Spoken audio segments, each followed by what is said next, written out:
R Gujarat ન્યૂઝમાં આપનું સ્વાગત છે. મૌલાના અઝહરી સાહેબને આજે મોડાસા ટાઉન કોર્ટમાં હાજર કરવામાં આવ્યો હતો. ત્યાં મેજિસ્ટ્રેટે એમને સાબરમતી સેન્ટ્રલ જેલ મોકલવાનો આદેશ કર્યો છે. મૌલાના સાહેબના વકીલ સોમવારે રેગ્યુલર જામીન અરજી મૂકશે.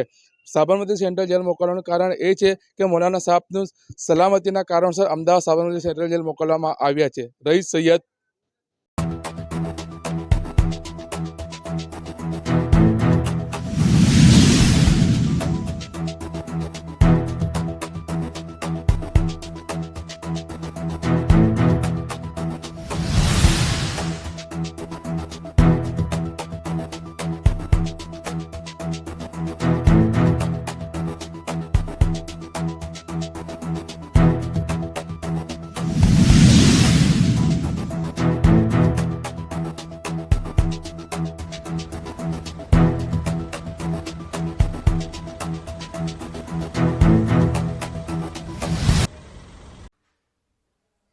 સાહેબ આજે મૌલાનાને રજૂ કરવામાં આવતા કોર્ટમાં અને શું પ્રોસેસથી અને આગળની કાર્યવાહી શું?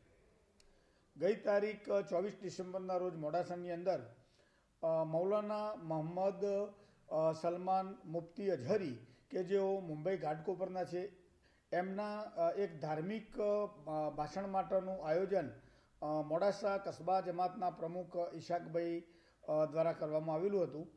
જે ભાષણ દરમિયાન મૌલાના સાહેબ એમણે જે ભાષણ કરેલું એની અંદર ધર્મ વિરુદ્ધના અને અનુસૂચિત જાતિ વિરુદ્ધના ઉચ્ચારણો કરેલા હતા, જેના આધારે મોડાસા ટાઉન પીઆઈ એ જાતે ફરિયાદી બની અને ગુનો રજીસ્ટર કરેલો, જેની અંદર આ ધાર્મિક આયોજનના જે સંચાલક હતા, આયોજક હતા, એ ઈશાકભાઈ ની પણ ગઈ 9 તારીખે ધરપકડ કરવામાં આવેલી અને રિમાન્ડ પૂર્ણ થતો એમને પણ કોર્ટ કસ્ટડીમાં કેદ રહેવા માટે મોકલી આપેલા.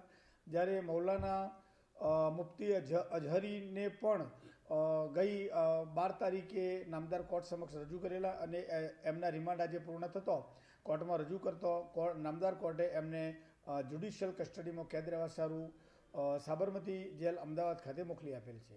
સાબરમતી જેલ અમદાવાદ ખાતે મોકલવાનું મૌલાનાની સુરક્ષાના કારણોસર એમને ત્યાં મોકલી આપવામાં આવેલ છે.